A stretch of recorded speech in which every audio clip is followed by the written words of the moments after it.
To a very windy edition of Gardening in the Panhandle Live. We're going to be talking about home citrus today. My name is Daniel Leonard. I'm the horticulture agent here in Calhoun County, Central Panhandle. And with me today is an awesome panel to answer all your home citrus questions. So first up, we've got Danielle Williams. Good afternoon, Danielle. Hey, Daniel. Thanks for having me today. I'm Danielle Williams. I am a commercial horticulture extension agent. Excellent. In Gadsden County, I should say. There you go. Thank you. Thank you. Yep. Danielle's our commercial extension agent for our Panhandle region. So hopefully she'll be able to give us some good information today. Next, we've got Matt Lawler. Good afternoon, Matt. Matt Lawler. Thank you for having me. Commercial horticulture agent in Santa Rosa County. Y'all have any citrus over there? Commercial? Just a little bit. Just a little bit. All right. And finally, last but certainly not least, Beth Bowles. Good afternoon, Beth. Hi, happy to be here, all the way over here in Pensacola. All right, the far western reaches. And behind the scenes today, we've got Josh Chris and Julie McConnell helping us out. So hopefully we've got a good program for you today and you'll get something out of it.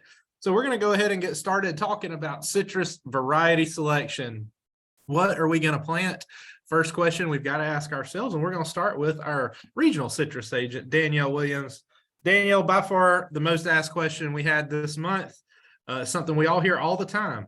What is the best citrus that is also cold hardy? So here's some variation of that. Could you shed a little light on that for us? Yeah, that's a great question. Of course, it's no surprise that we had what was it called? Winter Storm Elliott right before Christmas, where we experienced, 3 to 5 days below freezing, so below 32 degrees. There was one point, I think we were at like 17 degrees for the 11 hours.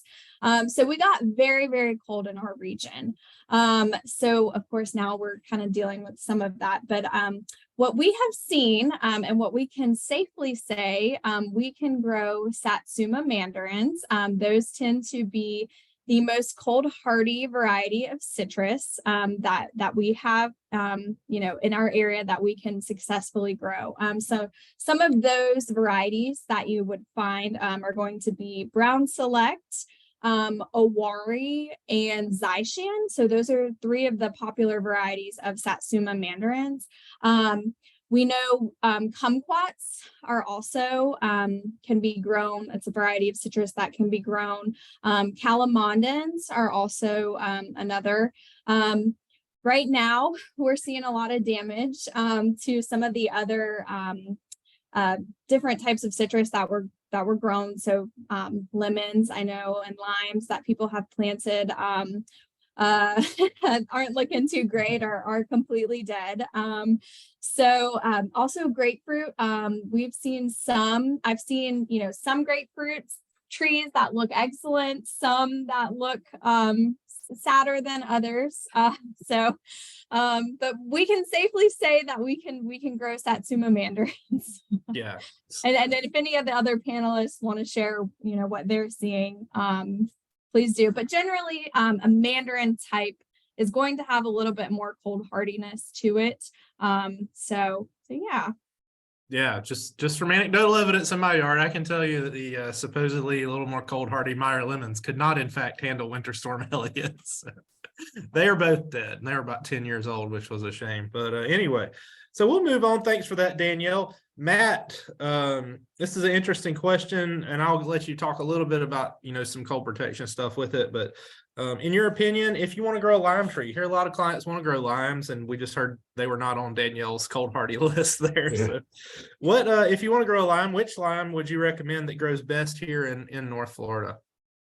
So my top 2 recommendations aren't limes at all, but I would suggest that you either try a lime quat, which is a cross between a key lime and a kumquat.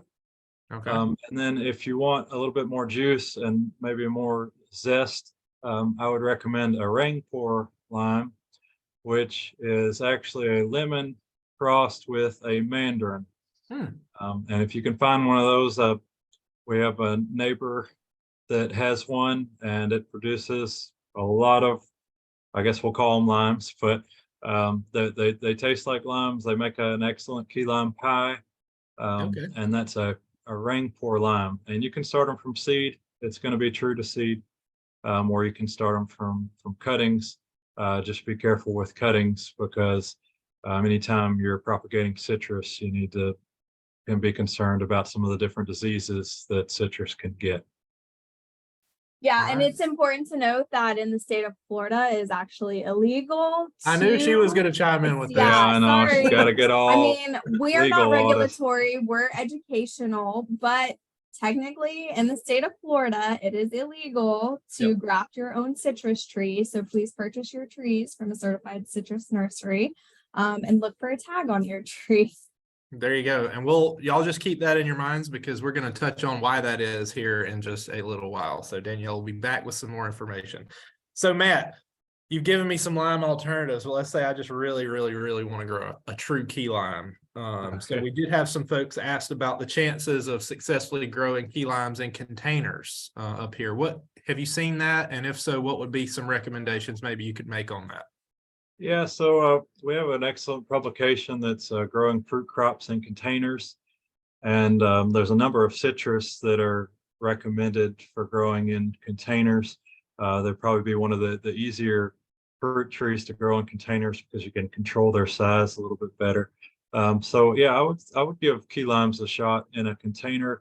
The bigger the container, the better, to allow room for the roots to grow and also to allow for some good drainage for your tree, because citrus trees don't like moisture or to sit in moisture. They like to have a well-drained soil.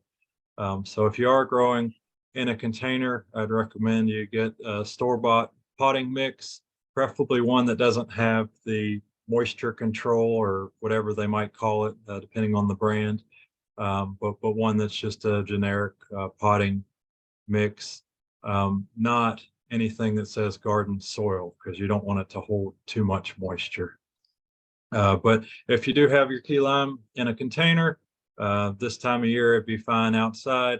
But during the fall and winter, just depending on the temperatures at night, you'd bring it inside, and it will need full sun. So don't throw it off by putting it outside after it's been in a shaded area in the house. If you have some sort of lighting that you can have on the tree, like some LEDs that would promote growth, that would be good, or close to some windows that get some good sunlight. All right. Good information. Thanks, Matt. Beth, so not in the Calhoun County area anymore, unfortunately, but after Hurricane Michael, but in many areas of the Panhandle, we do have a lot of tree canopy coverage in a lot of yards. And so we get people that want to grow citrus under sort of a semi-shaded canopy or a fully shaded canopy. What is the viability of doing that in your opinion? And which citrus would do better than others there? Yeah, so one of the things we think about citrus is the sunlight to produce a good healthy tree, to flower, to fruit well. And so for the majority of plants, they're going to do really well receiving a good day of sun. However, not all landscapes are like that. And there are the possibilities of you growing a citrus successfully with it getting a little bit of shade in the day. Now, they're still not going to do well under heavy shade. And I think with the question about pine trees, one of the things about that setting is your soil may not really be suitable for what citrus like. So in trying to change that for the citrus and for the pine trees is not necessarily the best thing. But the shade itself, there's some neat research that's going on with providing, a 30% shade cover, and they actually get good production out of a lot of citrus. And also with citrus greening that you're going to hear about today. Some plants that get a little bit of break don't have as much reflective from the leaf, which is how a lot of those psyllids that transmit greening are finding that citrus. So I would say in a home landscape, if you have a little bit of shade, the citrus is still going to do fairly well for you. But if the pH is really acidic, it will often need to be amended to a little bit higher pH, in the 6.0 range, 6.5, in order to get those nutrients that citrus needs. Interesting. That's pretty cool research coming out there. I'm sure we'll hear a little bit more about that later. Danielle, there was also a lot of folks that were asking about preferred varieties of lemons to grow in the Panhandle here. And, I anecdotally said my lemons are kind of toasted by the cold, but if you choose to go back with some lemons and try again, what would be some that you might look for in a home garden, and maybe where to put them to get them through? Yeah. So, the Meyer lemon is supposed to be one of the more cold tolerant, but as you know, we've experienced some seriously cold weather, and so a lot of the lemons are not in great shape. So a Meyer lemon or maybe a Harvey lemon, but again, that would be another risk that you're gonna have to take. So I would stick with like a Meyer or maybe a Harvey lemon. Yeah, and I do agree that they are more cold hardy than some of the true lemons, but it has its limits. Yeah, I had a grower that planted one row of lemons and he's pushed all of them up after the freeze because they did not do very good. So. Yeah, pretty unfortunate. I had a similar experience. And maybe we could include a discussion here at the end on, we hadn't talked a lot about grapefruit yet, but in some cases I have seen some mature grapefruit trees that handled that cold pretty well and, relative to other citrus species. So maybe a discussion on what varieties of grapefruit would be good. Maybe we'll start with Danielle. Yeah, so ruby red is one of my favorite. The classic. Yeah, just the classic. Or marsh grapefruit. Those are my two favorite that I've seen that do okay. Yeah. Again, with that, I've seen some trees that look great, and then some that don't. I think a lot too has to do with the microclimate. So where the tree was, during the freeze and the environment surrounding it. Mm-hmm. But Beth, Matt, you got anything to add on grapefruit? I agree with Danielle. I think a ruby red's probably going to be the most hardy. The other thing you might want to try that's the parent or the ancestor of a grapefruit would be a type of pomelo or pomelo, however you want to pronounce it.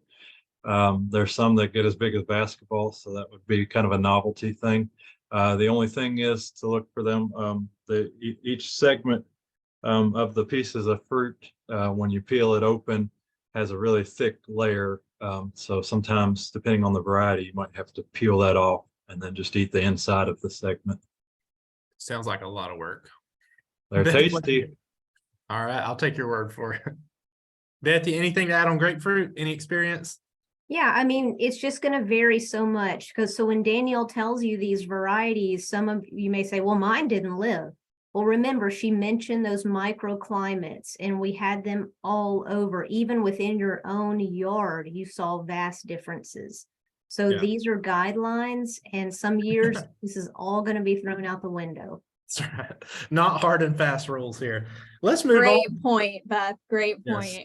We've talked a lot about, kind of skirted the cold issue a little bit here. And we know that, every now and then we are going to have a winter storm like we had this year. And so let's talk a little bit about how some strategies, maybe we can mitigate that in our yards going forward. And so I'll start with you, Matt. We had a question here. How do we protect our citrus as best we can against future freezes like we had this year? All right. So just kind of in general, I guess. If you're buying a new tree and you can plant it close to your house on the south side of the house, that way you're getting some heat from the afternoon sun and it's absorbed by the house on that side. That would be its own microclimate there. Beth also mentioned some growing under the shade of some other trees, so that would help. Your other options are if you heavily wet the soil around the tree that day before you're expecting a freeze in the night, having that extra saturated soil will absorb more heat than a dry soil. And then lastly, for a homeowner, I would say you could take some extra dirt that you might have and pile it around the graft union of the tree that day afternoon before the freeze event to at least help protect that graft union, so that hopefully you could help the tree survive.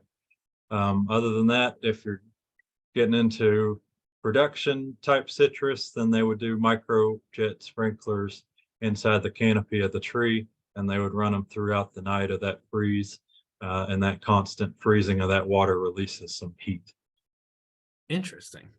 So it's gonna take some work if we get as cold as we did again this year, unfortunately. And if you don't put it in, take it from me, you will not have good results. So Beth, I've had several clients that, really had their feelings hurt with their citrus this year, had some mature trees that died, particularly as we get in the north ends of our counties, the farther away from the coast that you were. And they have asked me, do we need to just try to grow citrus in containers, just a plant or two here and there? Is it worth growing in the ground? And so Matt spoke a little bit on containers earlier, but maybe you could add something to that as well. Yeah, we don't have to move all to containers. We just realize this is the area we live in and we enjoy things while we have them. I'm in the same boat as y'all. I have a 21-year-old Satsuma. I don't think it's going to make it. And it's heartbreaking, but I'm not going to plant that in a container next year because for me, that's too much work for that particular selection. Okay. So you need to match your citrus with the container if you're going to try that. Matt mentioned a large container. You may be talking a 25-gallon or more container. So think about how you're going to move that if you are going to move it in the winter, and then we're warm and cold. So do you have to move it in and out several times? Are you willing to water and fertilize that as needed, not too wet, but enough nutrients in that soil? So it is a lot of work to move something into a container versus maybe some of the protection techniques that Matt talked about. Gotcha. Very good. And so we're going to move to talking about some citrus that actually has died back to the ground and seeing what comes back. Talk about the graft a little bit. Danielle, the first question we have on that regarding those lime trees. So the question is, will my lime trees bear fruit from this new growth that's emerging at the ground after the freeze? So the whole top has been killed back to the ground. What do you think they have going on there? That's an excellent question that we're seeing a lot of. Regardless whether it's a lime or a different variety, this goes for all types of citrus. Citrus is grafted. So we have the scion portion of the tree that is grafted onto the rootstock portion of the tree. And at that graft is what we call a bud union. So anything above that bud union is going to be your desirable portion that you bought at the store, whether it be a lime, whether it be a grapefruit, a satsuma, what have you. So anything that has, if your whole scion portion of the tree above that bud union has died, then anything that grows below the bud union is going to be the rootstock portion of the tree.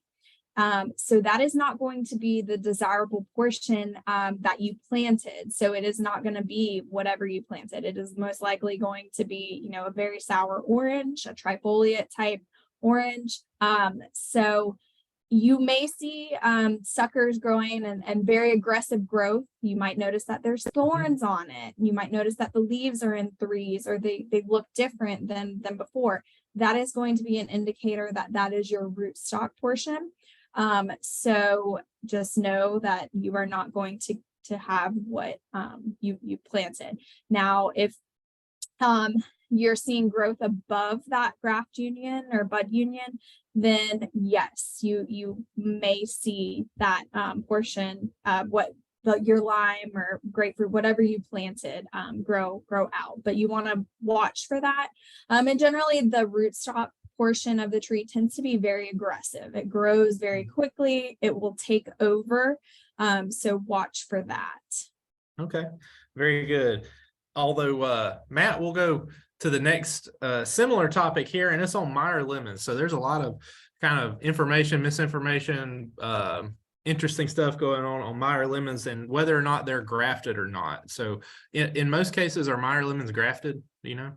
Yes, generally, just like any other citrus that you get from plant center, it's going to be grafted onto some sort of rootstock. And I know we'll talk about rootstocks a little bit later, but there's a variety of different rootstocks that different nurseries use. Preferably, you'd want to find one or a lemon that was grafted onto trifoliate orange. That would be your strongest cold protection when it comes to rootstock selection. Hypothetically speaking, Danielle, if I knew someone that had propagated illegally a Meyer lemon, and it seemed to grow pretty well on its own roots. Is that the case? What do you, is what the case? That Meyers don't need to be grafted in all cases? I mean, no, yeah. I mean, you can grow citrus from seed, but it's just going to take you 15, years to start to see something. No, people do. I mean, people do that all the time. Again, we're not regulatory here. We're just telling you what FDAC says. So Absolutely. I'm not gonna come make you cut your tree down, but Good deal. FDAC might if you bring in a new invasive species or a new, disease. Happens all the time, unfortunately. It does. It really does. Danielle, while we've got you here, this is a good question related to freeze protection and post-freeze care a little bit. Would it help to grow a potted citrus plant out a little bit, maybe get it a couple of extra years of growth on it before we plant? Would that help cold hardiness, or can we just go ahead and plant that 1 or 3 gallon pot we buy at a nursery and go with that? What do you think on that one? Yeah, you can absolutely do that, or you can grow it out. We've seen both cases. If you're going to plant a smaller tree, of course, if we do have, a major freeze event coming, you want to be able to cold protect it. So yeah, of course, trees that are well established and older are going to be more able to handle the cold than a stressed tree that was just planted. So you want to make sure you're planting, spring, summer. No, I wouldn't plant any later than August, really, so that the tree has time to establish itself before we get, a freeze event. But you can grow it and get it bigger and then plant it. If you're willing and able to care for it, like Beth mentioned earlier, in a larger container. Right. Yeah, the bigger it is, the harder it'll be to get it out of the pot and dig a hole and plant it and all that kind of stuff. So that's true. Kind of a balancing act there, I guess. Beth, this is a question we've all dealt with a lot, and maybe everybody can chime in when Beth finishes if they have any additional thoughts on some post-freeze pruning. We've seen a lot of citrus come out, obviously severe damage on many trees. What do you recommend as far as pruning goes? So a lot of times, once our plants have been damaged, we kind of want to wait and let it recover. We've been waiting for months. Yep. Hopefully you're seeing some growth now, and you really don't want to do a lot of pruning of whatever green growth has come out, because that is making food for the plant. So on a plant that is recovering, the only thing you may be pruning is where it's dead wood. Okay. Or the suckers from the rootstock that Danielle mentioned. That would definitely be some green growth that would need to go ahead and be cut off, because you don't want that sucker rootstock taking over your plant. Okay. So for any recovery, just dead. I know you're going to want to try to shape and do, but don't try to do too much of that until we get some recovery and enough tissue there for the plant to survive. Gotcha. And, we're here on April the 13th, but, a little over 4 months after that big freeze event. If we don't see any green growth, probably a dead plant at this point. Probably so. Probably. And Danielle, maybe just talk about, we were kind of chatting before we came on today. Sometimes this new growth will come out and not survive. Could you talk a little bit about that maybe and what to do if you see that? Yeah, so that's kind of what Beth said. We just kind of wait, because it's not uncommon for the trees to flush out and then that new growth actually die back. So right now we're actually seeing some of that in commercial groves where the trees have flushed out and they looked really, really good. And then now some of those branches are dying back. So those will also need to be pruned. So generally we say, wait till May or June until the tree has flushed out and you can kind of see where it has died back again. And so that is just a stress response to the cold. So it's a waiting game. I know it's everyone wants to do something right now. It's just kind of got to wait and see, because I've had growers that have already pruned a lot of their trees and that's great, but now there's even more to prune, so they're going to have to go back and prune out some of that dead wood again. That's so disappointing. Yeah, so just kind of sit tight and wait till May or June and see. Gotcha. And Matt, like we mentioned a minute ago, if we've got, our big potted citrus plants that we've been meticulously caring for, like Beth mentioned, and it was severely damaged in the cold and hasn't come back by this point, is it a goner? Yeah, I mean, it would be a similar situation if you didn't have a potted tree and you didn't bring it inside. It would probably be more susceptible to cold damage than a tree that was in the ground. Just because we don't have that soil insulation all around it. Yeah, not nearly the same insulation. Gotcha. So rip that thing out, stick another one in there, I guess. Start over. And we did have a question a minute ago, and I know Josh touched on it in the chat, but maybe we can go ahead and do that there. I'll ask you guys. Sharon said, if you had a citrus tree that died or was killed, in that freeze, can you go back in the same spot with a new citrus plant, or would you recommend moving somewhere else? What do y'all think? I mean, you can, it's absolutely up to you. I would think through some of the considerations like Matt mentioned. Is it on the south side of a building? What was it open to a lot of wind? Was there a windbreak?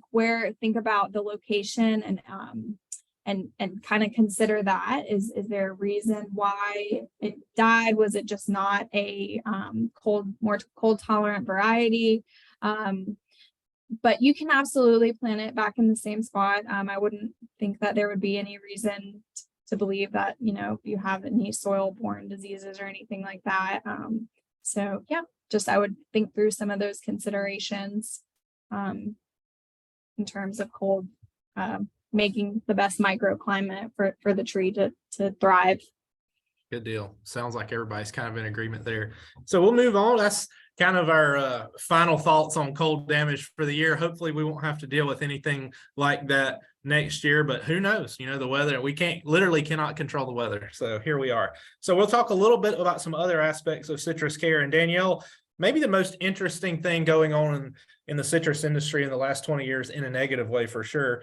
Let's talk a little bit about citrus greening. All y'all may not know, Danielle is not from the Panhandle. Danielle is from Vero Beach. What count is that? Indian River County? Indian River, yes. Yeah, so down in major citrus production portion of Florida historically. But so maybe touch on kind of what's been going on down there in the citrus industry, and then hit this question. This person wants to know, should we stop buying or planting citrus due to citrus greening? Maybe talk about some prevention methods, some scouting we can do in our yards, just everything citrus greening. But first, tell us a little bit about what's been going on in Florida the last 25 years or so. So in the last 25 years, okay, wow, a lot's been going on in Florida. But citrus specifically. So Florida, of course, is a major citrus producing state. If you noticed on your license plate, there's an orange on there. So citrus was a big economic driver for the state of Florida. So we grow a lot of juice oranges for juice. We did at one point, and then also fresh fruit in the Indian River region that is exported. So a lot of that has been declining. One of the main reasons is citrus greening disease, and of course a development. I'm losing a lot of land to development in South Central Florida. But citrus greening disease, that is a major devastating disease. It is a bacterium that is transmitted by a teeny tiny insect, the Asian citrus psyllid. And so the psyllid has piercing, sucking mouthparts. So it pierces the new growth on a citrus tree, the new flush, we like to call it. And when it feeds, it can transmit a bacterium. And so that bacterium plugs up the phloem of the tree, which the phloem is how the tree takes in nutrients. And so it can cause issues, cause the tree, obviously if the tree is not getting nutrients, so it can show symptoms of nutrient deficiency. The fruit is lopsided, misshapen, and it doesn't taste very good. The sugar content is not very high. And if you think about it, it's because the phloem is plugged up, so the tree is not able to take in nutrients. So a lot of research has been done and is being done to try to figure out some cures for this, or some, there's no silver bullet or no cure, but some ways to try to mitigate My lights just went off in my office because I haven't moved. Oh, no. There we go. Okay. We have these motion lights, so. Yeah. So yeah, there's a whole research IFAS Research and Education Center in Lake Alfred that is dedicated to trying to research citrus greening disease, some of the varieties that are tolerant. So yeah, I think the question was maintenance or dealing with greening. Is that And the first part of the question was, is citrus greening kind of inevitable here, and should homeowners, think about not planting citrus because they're going to lose them anyway? What do you think on that? Yeah, so at one point that was kind of the recommendation from UF Right. was don't plant citrus Yeah. because of this. But now UF has developed several different varieties of citrus that have tolerance to citrus greening. And so generally in our area, we don't have greening as widespread as South and Central Florida. The vector, so the Asian citrus psyllid that transmits the disease is not as prevalent here. That could be because of the cold. We've done some studies with Dr. Xavier Martini looking at the psyllid and the tolerance to the cold. So that could be, but some of the varieties that UF has come out with, Sugar Bell and Bingo, those are two varieties. They're a type of mandarin. We do have some planted at the Research Center in Quincy. They look okay through the freeze. Not the best, not the worst, and it's kind of spotty, really. I was just telling someone how the block looked there, but those tend to be a little bit more tolerant to greening. But you can kind of monitor for it by looking at the new growth. We'll talk about the insect. We'll look for the insect on the new growth of the tree. So you're going to be looking for the Asian citrus psyllid. It's going to be like out of the adult. I know it's kind of hard to explain here, but it's like a teeny tiny insect. Like I can't even describe how small, but very small. Yeah. Very small. It's dark. It's got a little bit of coloration on it. And it'll be at a 45-degree angle feeding. The nymphs are like a yellow color. They have like red little eyes. The nymphs are the immatures. Okay. So you can look for the new growth for that. But signs of the disease is going to look very similar to nutrient deficiency. So yellowing, corky veins, any lopsided fruit. The difference with nutrient deficiency and citrus greening is if you take a leaf, would be symmetrical,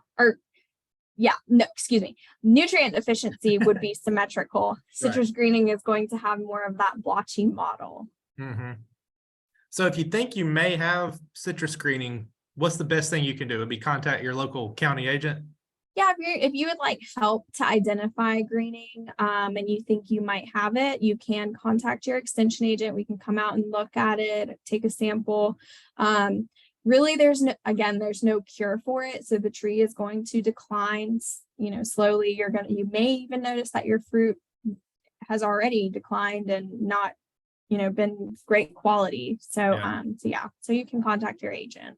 There's a lot going on with citrus greening. We could probably have an entire episode on it, to be honest with you, but that's kind of the Cliff Notes version. Thank you, Danielle. I appreciate that.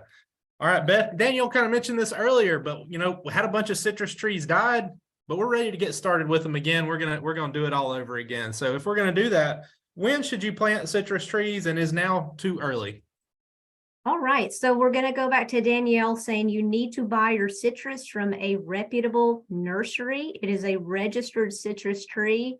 She just explained to you why we don't propagate citrus in our own yards. We just don't know what it has. Right. So these trees are inspected. You've got your citrus tree. You've picked out the right location for that particular tree. In planting, again, we're about time. We can plant now through summer. You want to try to get it somewhat established before we get more into late summer and fall. So we typically do spring, early summer planting. The key with citrus is plant it at the appropriate depth. Hmm. Remember, these do not like to be set too deeply. They need good drainage. Those roots need to be at the surface. You will get into major trouble in a citrus by planting that or setting it too deeply. So we've got great publications online about how to set your plant, how to set the container at the appropriate depth. Make sure you can watch a video, read about it. However, but if you ever have questions, make sure you know how to do that correctly, because you don't want to get one started and you've made it through the cold only to have it die from deep planting. Yeah, do see that unfortunately way too often. So that's definitely something to look at. Matt, once we've got our citrus tree planted at the correct time and at the correct depth, per Beth's suggestions there, when should you start fertilizing those newly planted citrus trees? Okay, so you could probably start about a month after planting. Just keep in mind where the root system is as it develops. You know, it's going to be close to the tree or similar to the pot size as it starts to grow, and then it'll grow out into the soil. But younger trees, so 1-year-old trees or so, are going to benefit from multiple fertilizings throughout the year.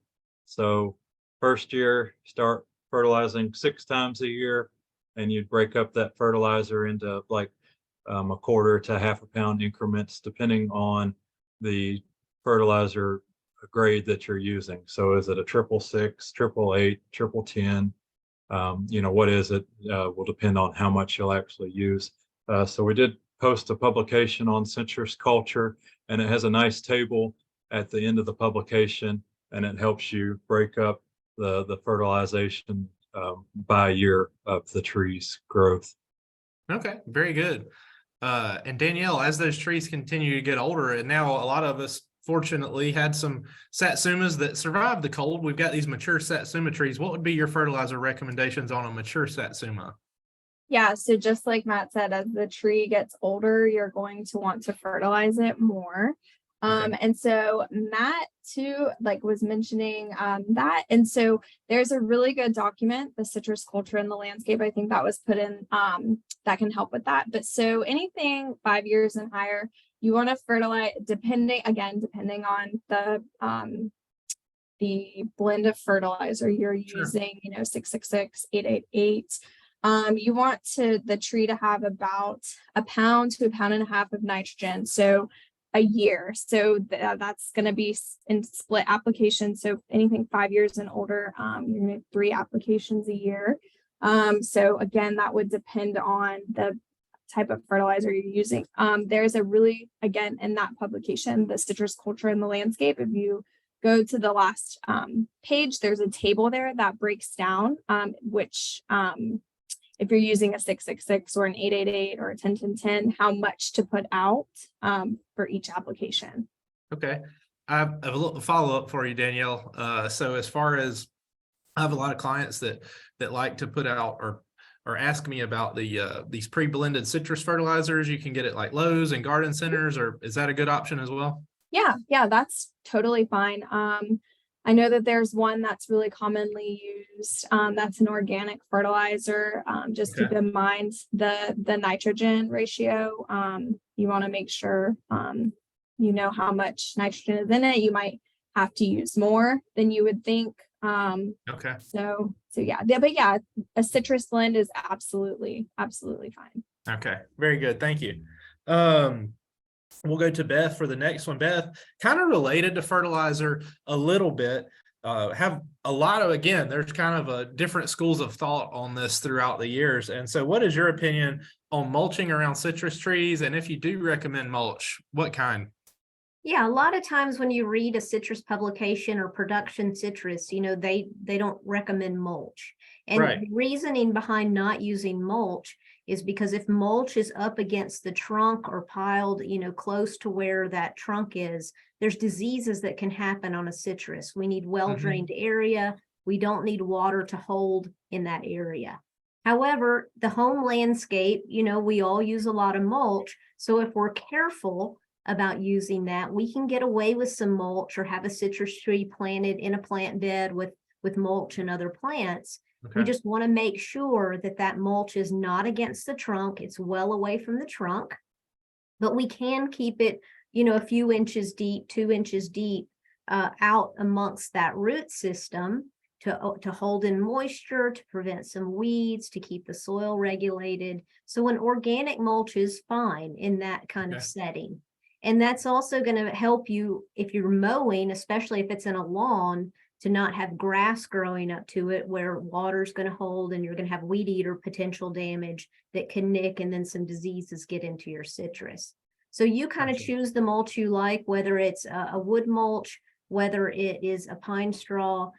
Those really aren't going to change the pH really too much. Plus, every so often you may soil test to see if it needs an amendment in there anyway. So the key is mulch is okay home landscape as long as we're keeping that trunk dry and not piling it like volcanoes.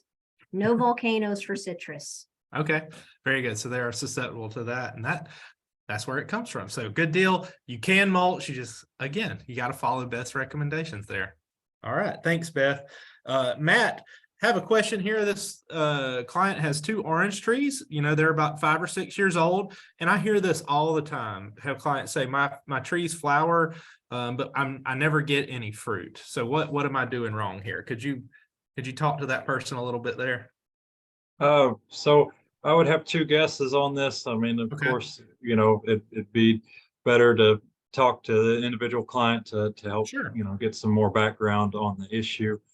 But what I've seen in the past and meeting with other people with their tree problems is that it could be one of 2 issues.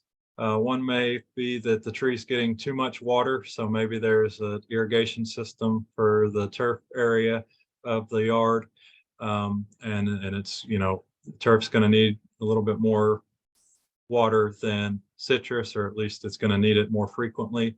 Mhm. And so if that tree is getting too much water, or maybe just too much rainfall when it's in bloom or it's putting on baby fruit, then it might drop those fruit or flowers. The other thing might be too much fertilizer. See, my light does what Danielle's does too. I've been meaning to change that switch. I can't stand it. Y'all's But lights are too smart. I know.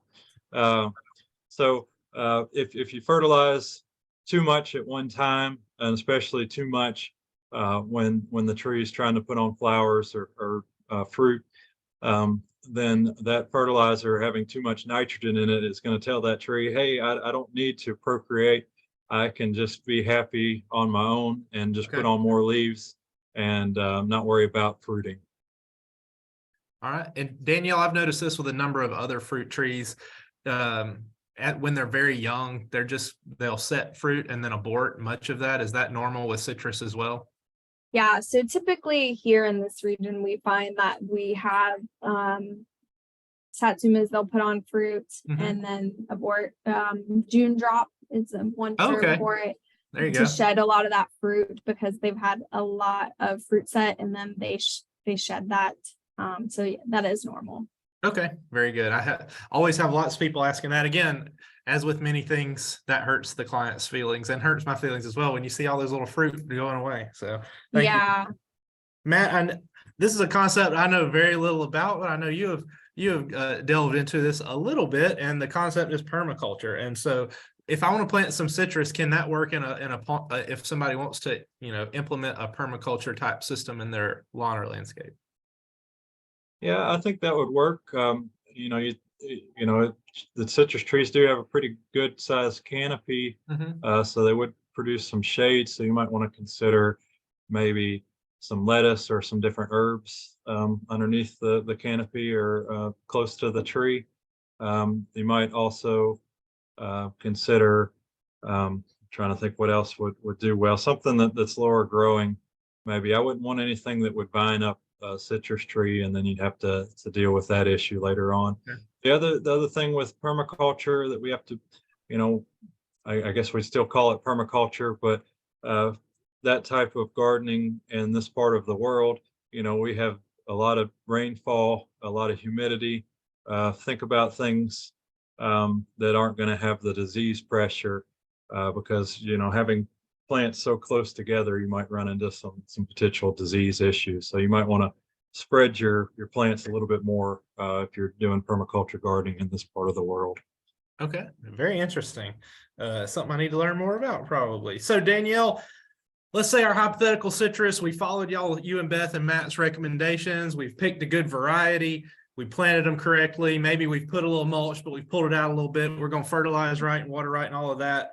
And we've gotten to the point where we're going to harvest a few fruit. And so when is the ideal time to harvest, and maybe talk about how long you can let the fruit stay on the tree, that sort of thing. How do I know when to pick my citrus fruit? Yeah, that's a great It question. is. So in commercial citrus industry, we check the bricks to acid ratio Okay. with, a piece of equipment and test that. But most homeowners are not doing that. I do not have one of those at my house. A refractometer, of course not. So the best way, of course, is going to watch the tree. When does it break color? Okay, it's broke color. You can taste it, just taste it and test. A lot of what we grow in this region is typically going to be ready. I mean, generally we want things to be ready, October through December. Some things obviously will go into the spring, but the issue with that is if we get a hard freeze, y'all may have noticed, whatever you had on the tree at the time of the freeze, after the freeze, was no good. So generally we want things to come off before the threat of a freeze, because once we get a serious freeze like that, the fruit is no longer good. So I guess it's just going to depend on what you've planted. So typically, Satsumas ripen, October. So Zaishan is a variety that's a little bit earlier than the Brown Select or the Awari. October through, November, December for our Satsumas, those are when they're going to be ready. Depending on the type of grapefruit or varieties, they all ripen in different windows. But again, those varieties that we're trying to target for our region would be the ones that come off before the threat of a freeze event. Some do, come off later, but best method would just be to test it out, once it breaks color, test it out. And then of course, we had the freeze event that was right before Christmas, getting that fruit off before that event, because again, once it freezes, it's done. So we had a question here about what do you mean by break color? So I'm familiar with that as it relates to tomatoes. The tomatoes turn once they start blushing kind of pink from green. Call that color break. So is it similar in citrus? Similar in citrus, yeah. So they're green, and then you're going to see a little bit of color on them. Generally, they're going to color up. Satsumas, they will turn that orange color. They're going to turn color. I guess that would be gotcha. Break color, turn color. But yeah, it's similar with tomatoes. Yep. So once we start to see a little orange, we're probably ready to go. Yeah, But maybe taste test not. is the foolproof just method. taste test it. If it's not that sweet, then just let it on the tree. Leave it on. And can they hang out on the tree for a while? Yeah. Satsumas, they're ready to come. I mean, once they're ready, they're ready. But some of the other things can, they can hang on the tree. Okay, very good. Thanks, Danielle. Important. We're growing our fruit. Now we need to know when to pick it. So there you go. All right, Beth, we talked about the next little topic here as it relates post cold damage, but on a healthy plant, just in a normal situation, when and what is the best way to prune citrus, and maybe does it even need it in many cases? What do you think? Yeah, the good thing about homeowner citrus is not too much. Okay. Not commercial production. You're not doing some of the things you see in commercial production. So pretty much with the citrus, every tree is going to look totally different. If you go to one yard, the growth is going to be different. Sure. But what you want to do is you always start with removing dead or diseased wood. That's a good place to start. Remove that back to a live bud or a lateral shoot. If you have something growing way out of bounds or too high, you can actually take that piece, what we call reducing it, back to a smaller side shoot or a lateral. If you have anything growing on the trunk itself, too low, you can prune that up or look for your rootstock if anything comes up from rootstock. And then finally, if you've got some very aggressive growth up through the plant or to the center of the plant, what we call sucker growth, Sure. and you'll notice these because they're very vigorous. They're kind of a smooth bark. They may be green to start with, but turn a light brown, but they are kind of just straight up through the plant. And those are going to be pieces you don't want to keep. So go ahead and prune those off. Now, one thing people ask about is about branches growing downward. Sure. So you don't have to remove all of that. So if something's really dragging the ground and fruit's going to be all on the ground, you can lighten that load up, again, reducing some of that weight off that branch back to a lateral. Or if you need, cut that branch off completely, but you don't have to remove everything that grows downward. That's just going to be part of the citrus tree. Yeah. One of the things I liked about my citrus before the cold killed it was that they were very low maintenance. So not a lot of pruning is required, but there's some good techniques. I appreciate that, Beth. Matt, we've always got some folks that want to be unique in the landscape. And in this case, I've got someone that wants to make a hedge out of kumquats. So not just kind of an informal hedge, though. We want to shear them and kind of shape them. Can that be done with citrus? Kind of a formal hedge? Yeah, I don't see why not. I mean, in commercial groves, sometimes they'll hedge the trees just to make it easier to run equipment down, Okay. and sometimes to promote growth. Usually they do that after they harvest. I like what Beth said about, pruning back to some of the laterals. So, where that twig branches off of the larger branch. So that would be more of an informal hedge. And that's what I would probably recommend. Right. For any citrus.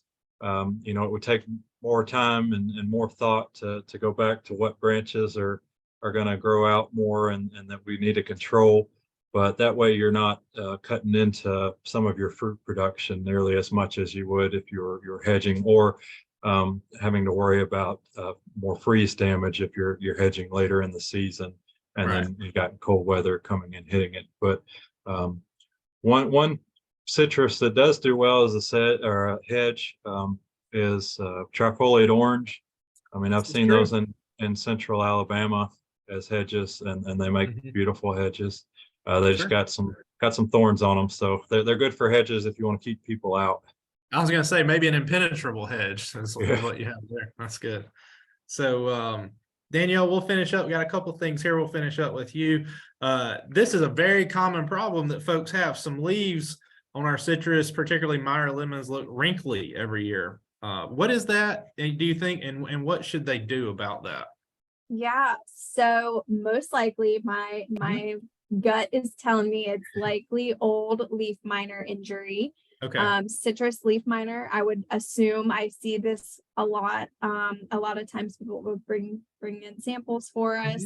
But my guess is citrus leaf miner. A lot of times the old, well, let me start with what that is. Citrus leaf miner is an insect, a teeny tiny moth that lays their eggs in the developing growth or new growth of citrus, and then the moths the egg hatches to a larvae, and the larvae mines through the leaf. So you might see these mines on the leaf.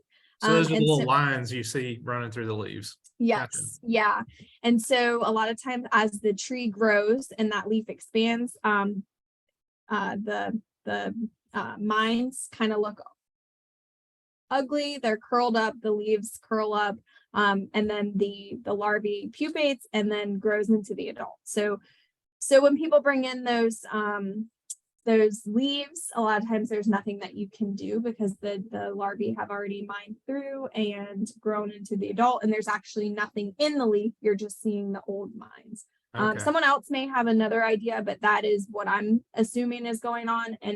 And that happens to a lot of all varieties of citrus. They're, susceptible to citrus leaf miner. Leaf miners are not going to harm the tree per se. They don't cause any damage to the fruit. If you have a lot of them, they new citrus, it can be an issue with photosynthesis, but generally that's not something that we worry about in the home landscape.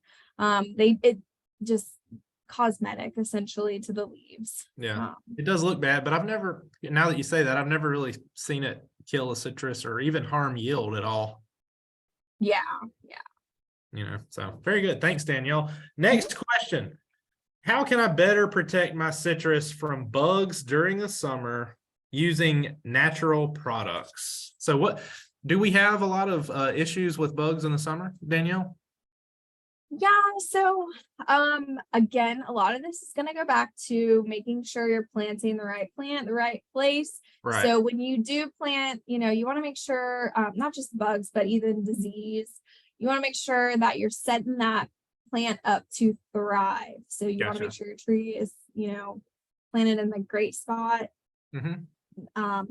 So start there, and then you want to make sure that the tree is free of disease when you buy it. So hopefully you're purchasing, certified, tree from a nursery that's got a tag, and it's clean. So that would be first and foremost. But in terms of insects, so generally leaf miner is one that you'll see, but again, that's solely kind of cosmetic. Yeah. So we do see orange dog caterpillars or bird poop caterpillars on some of the new flush. That can be an issue, but they are the larvae of the swallowtail butterfly, so they're a pollinator, so we don't really want to kill them. You can relocate them. So we do see those, but so maybe just relocating those. But generally, yeah, so those are the two that are coming to my mind. Not a lot of pest control that needs to be done in most cases. So again, we want to know what we have, and we're trying to control first and foremost, right? We don't want to go out there and think we have something and it's actually beneficial. One example that I love to remind people of is friendly fungus. It's this crazy looking entomopathogenic fungi that attacks whitefly nymphs, and it's bright orange and red, and it looks crazy like there's this new disease, but it's actually beneficial. And we'll link an article to that. But do you want to first kind of know what you've got going on? Have to. But there are some natural ways. Neem oil, but again, with neem oil, you want to be sure with the temperature. Anything that you use to try to control, you want first make sure you know what you're controlling, and then read the label. We always preach that the label is the law. So neem oil is a natural, spinosad is a natural for controlling insects.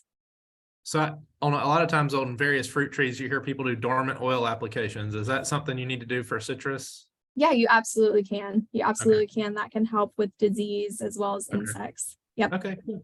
Very good. And finally, we'll close out here with Danielle. What's a good beginner resource? A book, a YouTube series, something out for those of us that are kind of new to Florida, or maybe we're just new to citrus, starting out to learn a little bit more. What would you recommend?